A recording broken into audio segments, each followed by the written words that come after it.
Começa agora o Ponto de Pauta, o programa da Sedufisme.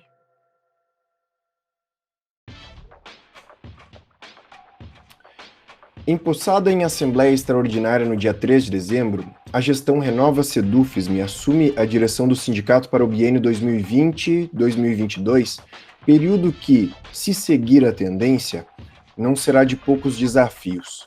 Desafios que vão desde um governo federal que considera o serviço público e as universidades como declarados inimigos, passando pelos desafios de uma crise sanitária de proporções globais e somando-se ainda aos debates do cotidiano, como questões de carreira e condições de trabalho. Por onde então começar em um contexto desses? É para falar sobre isso que o nosso ponto de pauta de hoje conta com a presença da presidenta da Sedufisme e docente do Departamento de Serviço Social da UFSM, Laura Regina da Fonseca. Eu sou Rafael Balbueno e o nosso ponto de pauta de hoje são os desafios da Sedufisme para o biênio 2020-2022.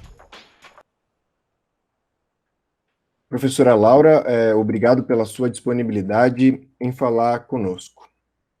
Obrigada, Rafael. Agradeço o convite. Professora, como eu já mencionei, desafios não faltaram nesse último período e devem seguir, no mínimo, na mesma toada, se é que não vão se intensificar em alguns pontos, né? Agora, no período em que a Renova assume como gestão do sindicato. Apesar de todo esse contexto no qual tem muita luta para ser travada, como primeira questão eu lhe pergunto o que para a Renova Sedufisme é urgente, tá no topo da lista das prioridades. Então, nós temos como prioridade a aproximação do sindicato da categoria docente na UFSM. Nós entendemos que para enfrentar esse contexto é absolutamente imprescindível que a base participe mais, que a filiação do sindicato seja ampliada, que nós possamos dialogar com a categoria dentro da UFSM a partir de demandas que são percebidas e sentidas pela categoria. É muito por esse caminho que nós acreditamos que vamos conseguir conquistar para dentro do sindicato mais apoio e, portanto, nos fortalecer para enfrentar, como você bem salienta, um dos contextos, talvez, eu tenho certeza até, que dentro do século XXI, nesses 20 anos, o pior contexto, tanto da dimensão política, quanto da dimensão econômica, dimensão social, e agravado com essa pandemia mundial, que nos impactou profundamente, né, no processo de trabalho da categoria docente, na própria forma como a comunidade acadêmica se relaciona. Então, nós precisamos fortalecer o sindicato, e fortalecer o sindicato para enfrentar esse contexto é trazer mais professoras e professores para dentro da Sedufisme. Esse é um ponto de partida. Os outros pontos que são pontos prioritários, eles têm uma agenda que já é construída dentro do movimento docente, do movimento sindical. Então, nós não entendemos que é um ineditismo. O que nós buscamos é fortalecer, queremos muito fortalecer o sindicato para poder executar as pautas e até, né, construir novas pautas, mas a partir do movimento da categoria.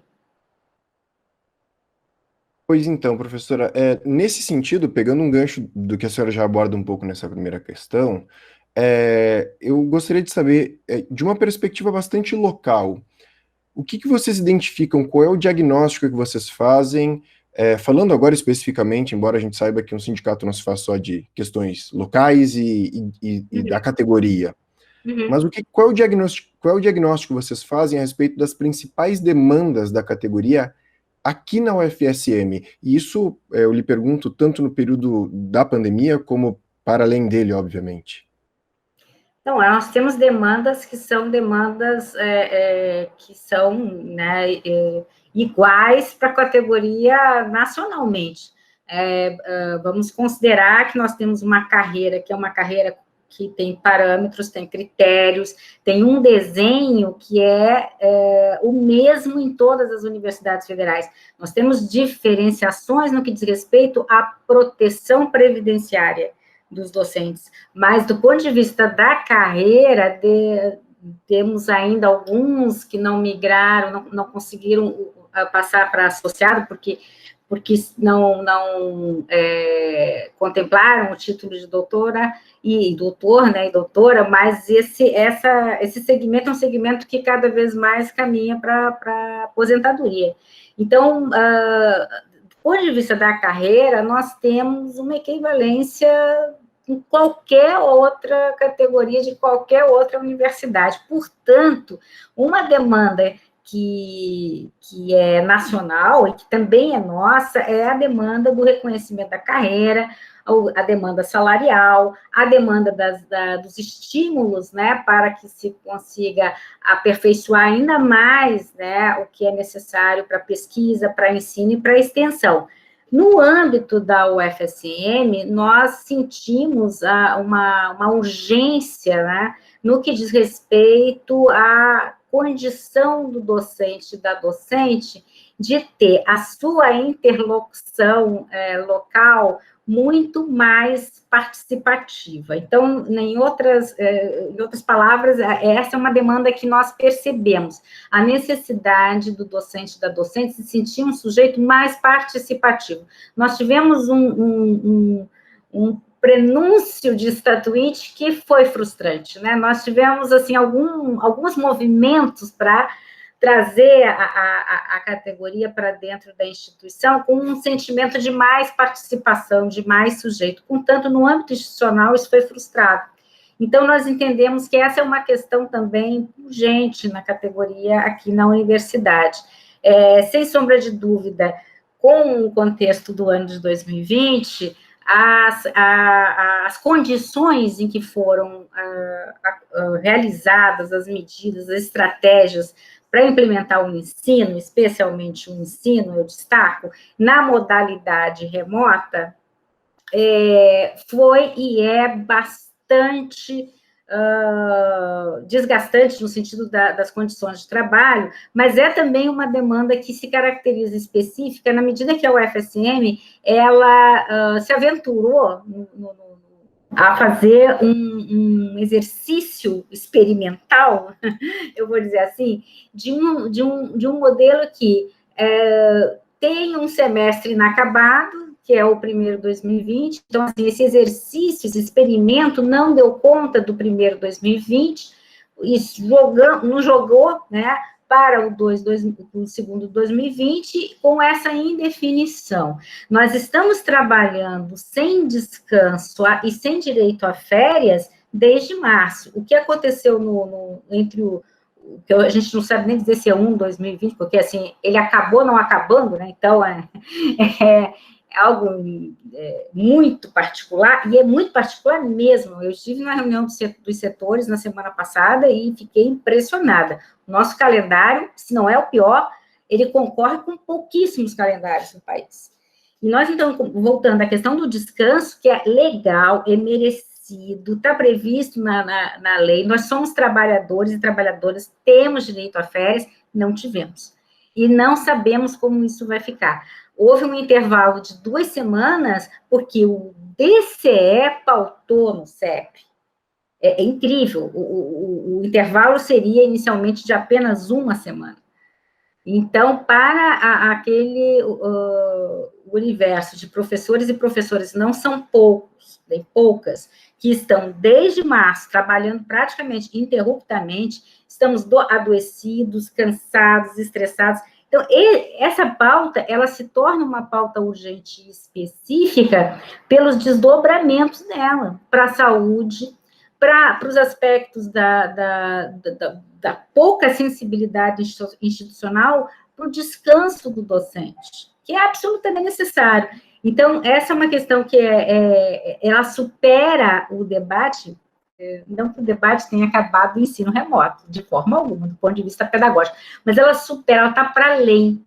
né? Porque ele já está acontecendo. Então, na verdade, o que falta? Falta um diálogo, falta, e aí o sindicato tem que sim se fazer presente. Tem que ter diálogo entre a gestão da universidade e o movimento organizado de todos os segmentos, mas o nosso de professores também. É importante, não é possível que se continue só com portarias e com decisões que não representam ou que não contemplam essas necessidades. É importante, e essa é uma pauta que nós não vamos nos furtar. Em seguida, já em janeiro, vamos estar dialogando buscando dialogar, né, porque depende também da vontade da reitoria, mas buscando dialogar no sentido de garantirmos que aconteça o reconhecimento, né, de que nós, enquanto categoria, temos que ter descanso, férias e participação também nessas decisões. Perfeito. Professora, a pandemia, ela modificou drasticamente, né, a nossa realidade, o nosso cotidiano, desde as coisas mais básicas. Entre essas questões que sofreram o impacto da pandemia, entre as muitas, né, está, por exemplo, a própria luta sindical e dos movimentos sociais. Os atos de rua já não podem ser realizados da mesma maneira, reuniões, articulações, as próprias assembleias, e tudo isso em um contexto, né, durante um governo que exige muita mobilização. Eu lhe pergunto quais são as alternativas, assim, o quanto se precisa lançar mão da criatividade e quais são as estratégias possíveis para se resistir a todos esses ataques, mas num contexto inédito como esse, né? Como vocês enxergam essa questão? É um contexto extremamente diferente, né? E também, eu acho que pega em cheio a forma, o desenho dos movimentos sociais. Os movimentos sociais, eles historicamente se caracterizam por essa condição de ir para a rua, os mais diferentes movimentos sociais. Mesmo com as mediações tecnológicas dos últimos 20 anos, a gente tem, em 2013, a gente tem momentos da história, o movimento de mulheres, né? São muitos movimentos sociais que usam e abusam muito bem, no sentido bem a favor das suas pautas, as redes sociais e as tecnologias. Essa é uma questão, né? Nós estamos numa realidade em que as tecnologias não podem ser de forma alguma contra nós, tem que ser a favor. O problema é que na pandemia é contra no sentido da desmobilização, da fragmentação. Até coincidentemente, hoje à tarde, numa aula, eu falava sobre o quanto contribui ainda mais para o silêncio, numa aula, num coletivo, essa mediação, cada um na sua caixinha, cada um na sua bolinha de imagem, né? Como é difícil participar, como é difícil, nesse meio, fazer uma discussão e ter movimento coletivo. Então, é um grande desafio. Talvez o ponto que a gente possa entender como menos ruim nesse contexto é que ele é um desafio para todos os movimentos. Para o sindical, sim, mas para todos. Então, quando é um desafio para todos os movimentos, busca-se alguma alternativa. Porque aí também nós não temos hoje uma situação de que tem um movimento que vai para a rua e tem outro que não vai. Não, isso não está acontecendo, né? Ninguém está indo. Até se ensaiou um pouquinho, porque houve um ligeiro respiro ali em setembro, agosto, setembro, mas foi muito ligeiro, caiu assim, agora já voltou tudo de novo. Então, é muito difícil. O que a gente vê, mesmo assim, em alguns lugares, né, por exemplo, Brasília, até por conta do poder político, algumas manifestações estão acontecendo, então, aí a juventude se joga nesse sentido, né, com mais, enfim, com um pouco mais, entre aspas, de proteção, porque não tem proteção nesse contexto, mas a gente percebe os atos nacionais, no Dia Nacional de Luta, semana passada, bem mais participativo do que em outros atos, mesmo nesse contexto, mas é muito localizado, nós não conseguimos ter segurança, e aí entra uma questão bem objetiva, né, uma segurança sanitária para estar na rua. A questão de ser um problema para todos os movimentos talvez o que nos deixa com uma sinalização para apostar em algumas estratégias. Mas, sem dúvida, nós temos que fazer um trabalho muito forte com as nossas mídias, com os nossos canais de comunicação. Quando eu digo os nossos, é os nossos, não são os burgueses, não somos contra nada, né? Mas é importante, assim como a burguesia está se fortalecendo nesse sentido, com as suas mídias, nós precisamos ir com as nossas mídias. Né? Então, acho que mais do que nunca é importante a boa rádio, a boa pauta, o bom jornal digital. Então, é por aí, talvez, também que se possa fazer alguma coisa. Agora, de fato, impacta muito as gestões que estão começando, é importante dizer que não é só a SEDUFES, o antes também, nós praticamente tomamos posse na mesma semana, né, o Sindicato Nacional também, com uma diferença de que ele tem uma sede em Brasília, isso de alguma forma também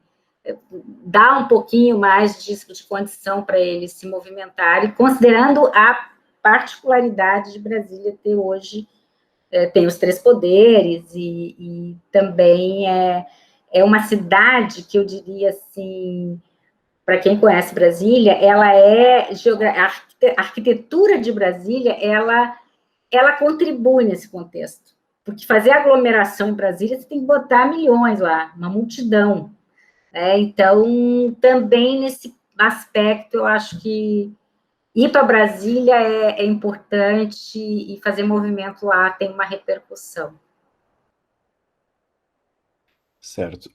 Professora, a senhora já comentou um pouco sobre isso, inclusive na primeira questão, quando fala sobre a urgência de trazer a categoria e o quanto isso é por aí que passa, né, resistir nesse período. Mas, assim, eu queria fazer uma pergunta mais específica sobre isso, porque a baixa participação da categoria nos espaços de luta, em especial aqueles ligados às entidades de classe, Andes e associações, esse é um debate desde as instâncias nacionais até as instâncias locais. Qual é o diagnóstico que vocês fazem dessa baixa participação, por onde que ela passa e quais são as estratégias para reverter esse quadro, que é um quadro geral, né, de certa forma? Então, olha, Rafael, eu comecei no movimento docente na década de 90, não foi aqui na UFSM, então eu fico pensando, lá em 94, entrei na UNB, 96 eu já estava na ADUMB. Então, a gente já se ressentia, era muito comum ouvir dos colegas que já tinham mais tempo, dizer, mas a categoria está participando pouco, a categoria não está indo na Assembleia. Mas aí, quando acontecia algum movimento grevista, ou alguma pauta que envolvesse, enfim, reitoria, alguma coisa assim, a gente via os colegas. Então, eu acho que passa pelas pautas, passa pela linguagem, pelo discurso. Olha, a nossa categoria ela é muito diversa, e nós ainda temos um discurso e uma linguagem que é muito vanguardista num sentido, dentro de um grupo, né, sindical, percebido assim, mas completamente distante do colega que fez esse concurso, entrou, tem 1 ano, 2 anos na universidade.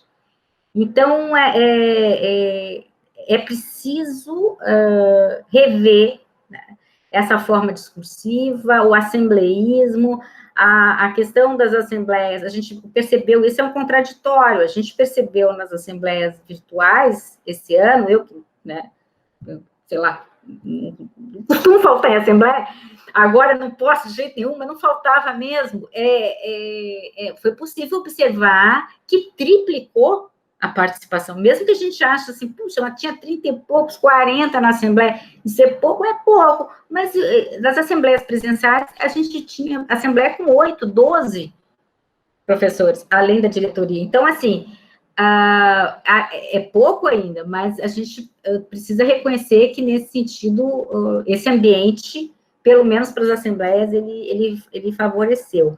Então, acho que tem que rever a cultura sindical, sem perder de vista as pautas que são sindicais, sem perder de vista os debates que são nacionais, o posicionamento crítico, de forma alguma. Não é se aproximar de qualquer tendência peleguista, nada disso. Mas o discurso, a linguagem precisa ser revista. E aí compreender também as pautas concretas e imediatas dos docentes. Existem pautas que nós precisamos absorver no movimento sindical, nós precisamos trazer para o movimento sindical. Nós precisamos falar dos laboratórios, precisamos falar da extensão, nós precisamos falar de questões que pulsam o cotidiano do professor e da professora. Tem que não sacrificar as pautas que são pautas históricas, mas precisamos incluir outras pautas. A gente precisa discutir coisas que são do dia a dia. O professor e a professora querem saber de mais convênio, querem saber de como que ficam as questões de proteção para os seus filhos, enfim, tem pautas que nós precisamos assegurar, então, e que não são trabalhadas. Então, essa é uma questão. A outra, eu acho que para trazer a categoria para próximo do sindicato, nós precisamos trabalhar com o Conselho de Representantes. Eu acredito muito no Conselho de Representantes. Eu fui de Conselho de Representantes, tanto na UNB, na Unipampa, aqui eu não fui, mas por um acaso. Mas acredito que um Conselho de Representantes forte, que realmente seja Conselho de Representantes. Então, assim, o que é que o Conselho de Representantes tem que fazer? Ele tem que ir lá na sua base, né, quem o elegeu, e fazer aquele trabalho ali. Né? Então, fazer a discussão, não é só uma diretoria. A diretoria, ela tem competências, tem que implementar também a gestão, mas não é função exclusiva da diretoria fazer esse diálogo com a base, fazer o diálogo com a categoria. Não pode ser. Né? O Conselho de Representantes é fundamental como um sujeito que tem que ser ativo, tem que ir para fora. Os GTs, nossa, os GTs precisam acontecer, precisam existir, né? E eles também têm que ser para fora. Então, tem que fazer discussões, e aí, quando eu falo para fora, nesse contexto da pandemia, é um desafio, mas o para fora vai ser virtual, enquanto a gente estiver nesse cenário. Eu acho que o Brasil está muito devagar, óbvio, né? É óbvio, mas mas é preocupante, porque é um país com uma população imensa. A gente não está falando de um país assim do tamanho de Portugal, nem com uma população. Portugal tem a população do Rio de Janeiro, não é. Né? A gente está falando de um país com uma população imensa, né? Mais de 200 milhões de habitantes, dimensões continentais, e de universidades que estão espalhadas em todo o país. E é muito sério, é muito grave a gente assistir essa insegurança, é incompetência, já vou falar que é insegurança, essa incompetência, até um negacionismo, um desprezo pela saúde pública, pela saúde coletiva, e isso nos afeta, vai nos afetar porque nós vamos voltar mais tarde para a sala de aula, e aí, consequentemente, afeta também qualquer gestão, mas mesmo assim, a gente tem que acreditar que tem que ter, não pode, por conta disso, também entregar de vez ao acaso, ao destino, a categoria ou um momento tão sério como esse. Certo. Professora, a minha última pergunta, a senhora mencionou que de toda a discussão envolvendo a implementação, né, do ensino remoto, mas também tem uma questão, a retomada das atividades presenciais, sem dúvida nenhuma, vai ser um dos grandes debates logo no início de 2021, né? O governo federal já se mobiliza para pressionar por isso. E a categoria, se essa vai ser uma discussão, bom, o início do ano está logo ali adiante também, mas já é algo que já angustia a categoria já quer saber como que isso vai ser. Como a diretoria, como a senhora e a diretoria veem essa questão da retomada das atividades presenciais na UFSM? Então, são duas enfim, dois cenários muito preocupantes para 2021. Um cenário é a continuidade, que eu não mencionei antes, do projeto de reforma administrativa, né, que coroa o desmantelamento do Estado brasileiro, se for adiante, né, porque a reforma trabalhista e a reforma da Previdência fizeram o que foi feito, na verdade, foram reformas que já contribuem e contribuíram e continuam contribuindo e contribuirão para o Estado ficar mínimo, reduzido, e a reforma administrativa vem aí também, pelo menos enquanto o projeto está lá.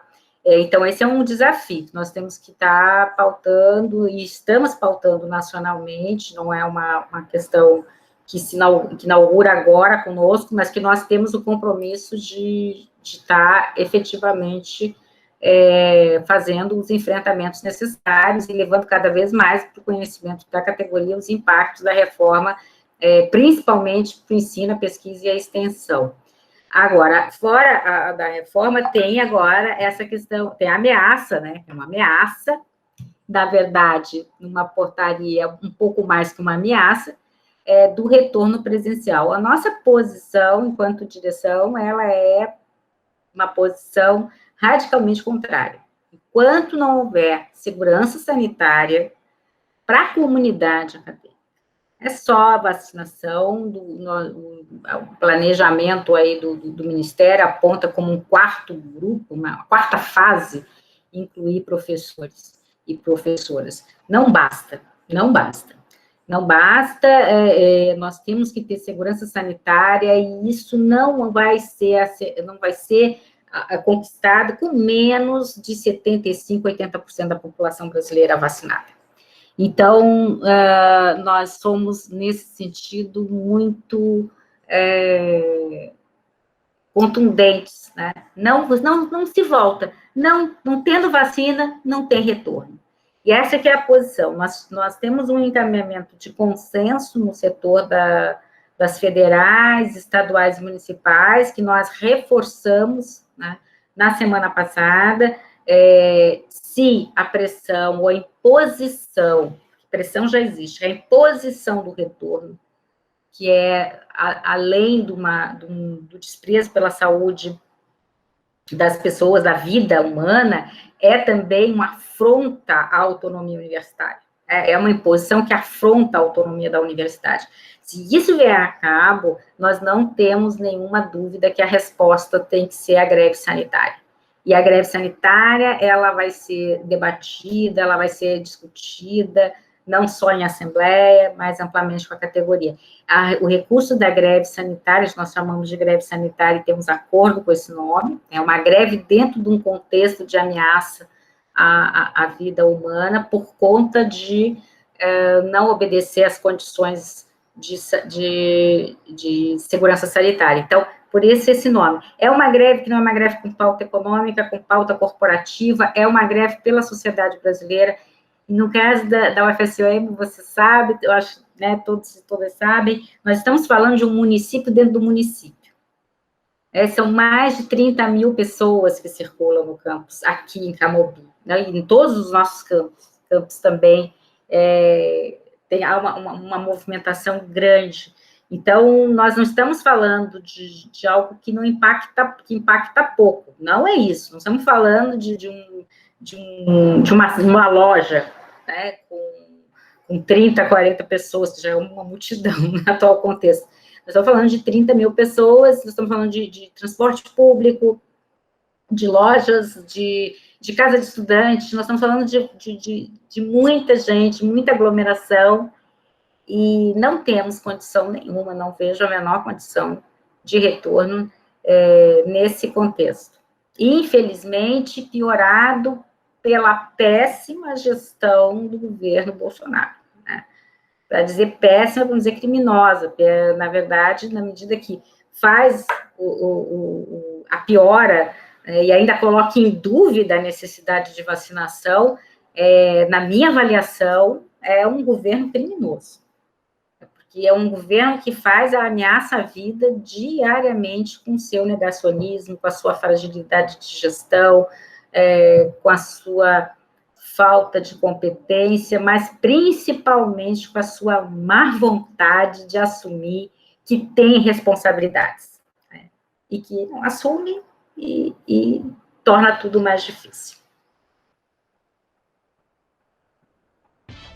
Perfeito. Professora, eu gostaria de agradecer, então, pela sua atenção e disponibilidade para nos atender e conversar conosco e conversar com a categoria, né? Porque... Isso. Eu que agradeço, Rafael. Não sei se dei conta de tudo, assim, né? Porque ainda está se iniciando e tem muita coisa ainda. Pois é, dar conta de todo esse cenário, eu acho que nem tem como, mas, sim, estão todas as questões muito bem respondidas, professor. Então, tá bom, eu agradeço e que outros momentos se repitam, com pautas diversas, né? Tá certo. Professora, muito obrigado. Obrigada. Assim, encerramos aqui o nosso ponto de pauta de hoje, que contou com a presença da presidenta da SEDUFISM e docente do Departamento de Serviço Social da UFSM, professora Laura Regina da Fonseca. Essa edição do Ponto de Pauta, como de costume, ela estará disponível em vídeo e podcast nas nossas redes sociais e no nosso site. O endereço do nosso site é www.sedufism.org.br. Obrigado pela audiência e até a próxima.